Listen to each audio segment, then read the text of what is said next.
ভজরি মান্না কিচেনে তোমাদের সবাইকে স্বাগত। চলে এলাম একটা নতুন পর্ব নিয়ে। আজকে আমি ছানা দিয়ে মিষ্টি বা সন্দেশ বানিয়ে তোমাদের সঙ্গে শেয়ার করছি। এই মিষ্টিটা তোমরা খুব সহজে ঘরোয়া উপকরণ দিয়ে বানাতে পারবে। বাড়িতে হঠাৎ অতিথি এলে যদি ঘরে মিষ্টি না থাকে, শুধু দুধ আর চিনি থাকলেই এত সুন্দর একটা সন্দেশ তোমরাও ঘরে বানিয়ে নিতে পারবে। চলো দেখে নিই সন্দেশটা বানাতে আমার কি কি উপকরণ লাগছে আর আমি কিভাবে সন্দেশটা বানাচ্ছি। ছানার মিষ্টি বানাতে দেখে নিই চলো কি কি উপকরণ লাগছে। আমি এখানে 2 প্যাকেট দুধ ব্যবহার করছি, আর একটু চিনি ব্যবহার করব, একটু কিশমিশ ব্যবহার করব, একটুখানি এলাচ গুঁড়ো রেখেছি, আর একটু ময়দা ব্যবহার করব। চলো দেখে নিই কী করে শুরু করছি মিষ্টিটা। দেখো, ছানার মিষ্টি বানাতে আমি প্রথমে গ্যাসের উপরে একটা সসপ্যান বসিয়ে দিয়েছি, দুধটাকে ফুটিয়ে নিচ্ছি।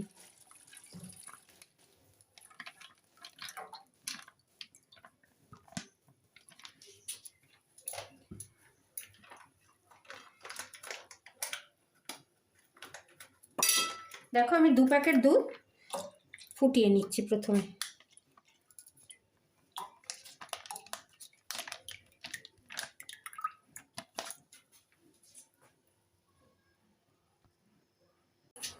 দেখো, দুধটা ফুটে উঠেছে আমার। 2 প্যাকেট দুধকে আমি ভালো করে ফুটিয়ে নিলাম। এবার আমি দুধটা কেটে ছানা করব। আমি একটু ভিনিগার ব্যবহার করছি দুধটা কাটার জন্য, লেবুর রসও দেওয়া যায়।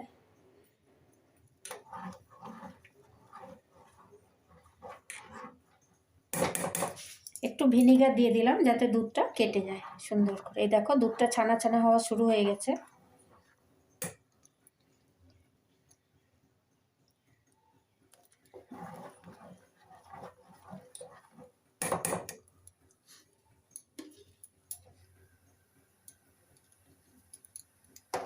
এ দেখো, আমার দুধটা খুব ভালোভাবে কেটে ছানা হয়ে গেছে।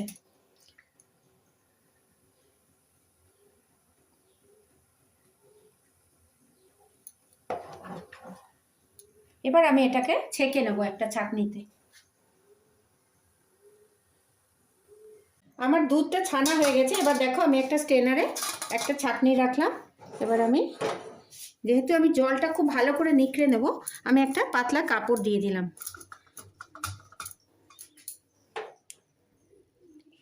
এবার আমি ছানাটা ঢেলে দিলাম।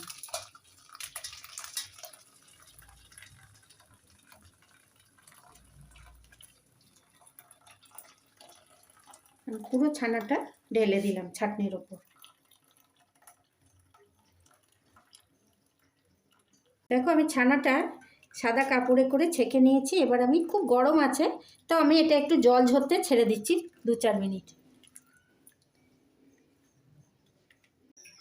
এ দেখো, আমার ছানাটা থেকে জলটা আমি একদম নিখড়ে নিয়েছি। এবার আমি এই ছানাটা নিয়ে নিলাম। দেখো কত সুন্দর নরম ছানা হয়েছে। একটু গরম আছে, এই মিষ্টিটা বানাতে না এরকম টাটকা ছানাই দরকার। এ দেখো, এটা একটু ঠান্ডা হোক। একটু গরম থাকা অবস্থায় আমি এর মধ্যে একটু ময়দা দিয়ে দিচ্ছি, খুব অল্প। একটুখানি গুঁড়ো দুধ দিয়ে দিচ্ছি। গুঁড়ো দুধটা দিলে খুব সুন্দর খেতে হবে। আমি পুরো দুধটাই দিয়ে দিলাম। আর দিয়ে দিচ্ছি একটু এলাচ গুঁড়ো। এইভাবে আমি এটা খুব সুন্দর করে মাখিয়ে নেব। আমার সমস্ত উপকরণ দিয়ে ছানাটা মাখা হয়ে গেল। এরকম একটা তৈরি হলো পেস্ট। এবার আমি ছানাটা সন্দেশ বানাবো। আমি কড়াইতে, গ্যাসের উপরে একটা কড়াই গরম করে নিয়েছি। তার মধ্যে প্রথমে একটু ঘি দিয়ে দিচ্ছি।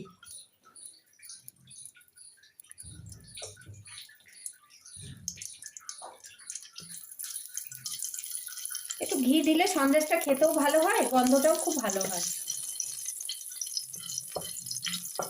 দেখো, ঘিটা যখন মেল্ট হয়ে গেছে, আমি এই পর্যায়ে কড়াইয়ে আন্দাজ মতো একটু চিনি দিয়ে দিলাম।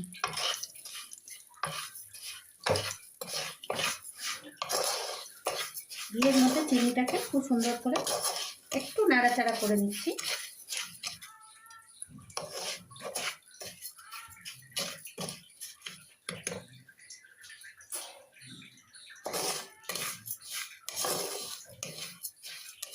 একটু ঘিয়ে যখন চিনিটা ভাজা ভাজা হয়ে গেল, একটু চিনিটা এবার মেল্ট হতে লেগেছে, এই পর্যায়ে আমি ছানাটা, সমস্ত উপকরণ দিয়ে ছানাটা আমি মেখে রেখেছি ওইটা কড়াইতে দিয়ে দিলাম।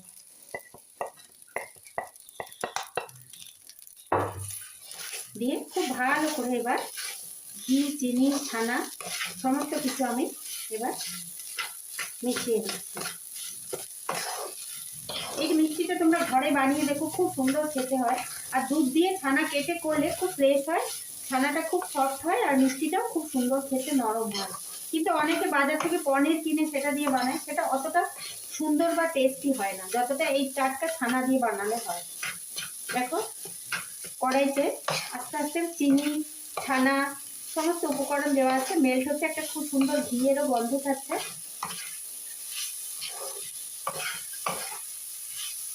গুঁড়ো দুধ আছে, সব কিছু দিয়ে খুব সুন্দর একটা গন্ধ আসছে।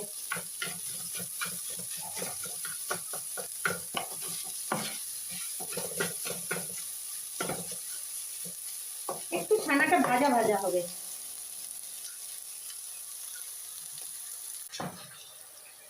দেখো ছানাটা ঘিয়ে চিনির সঙ্গে পাক হয়ে গেছে, খুব সুন্দর একটা গন্ধ হয়েছে। দেখো কড়াই থেকে ছেড়ে যাচ্ছে, পাকটা হয়ে গেছে।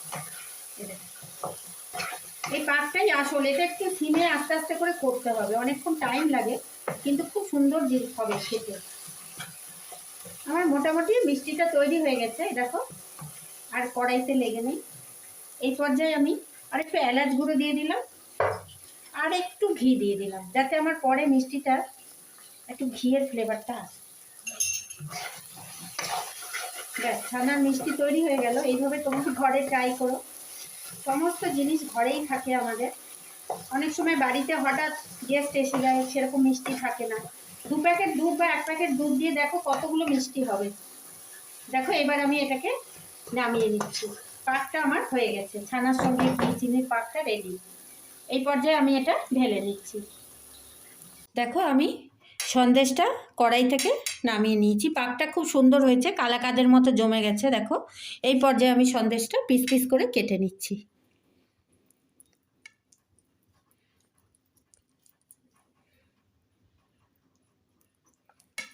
এটা তোমরা ঘরে বানিয়েও খুব সুন্দর খেতে হয়, দেখতেও কালাকাদের মতো হয়েছে।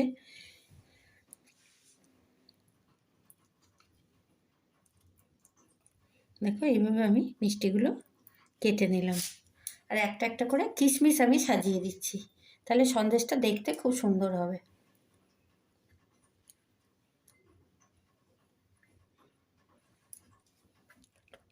দেখো ঘরোয়া পদ্ধতিতে ঘরোয়া উপকরণ দিয়ে আমার ছানার সন্দেশ তৈরি হয়ে গেল। তোমরাও এটা ঘরে ট্রাই করো, মাত্র 10 মিনিট সময়ের মধ্যে এটা তৈরি হয়ে গেল। আমার এই রেসিপিটা কেমন লাগলো কমেন্ট করে জানাতে ভুলো না। কোন বন্ধু কোথা থেকে দেখছো আমাকে জানিও। যারা আমার চ্যানেলের পুরনো বন্ধু তাদের জানাই আমার আন্তরিক প্রীতি ও শুভেচ্ছা। যারা আমার নতুন বন্ধু তাদের অভিনন্দন জানাই। আমার চ্যানেল ভজরি মান্নাকে সাবস্ক্রাইব করার অনুরোধ রইল। সবাই খুব ভালো থেকো, সুস্থ থেকো, ধন্যবাদ।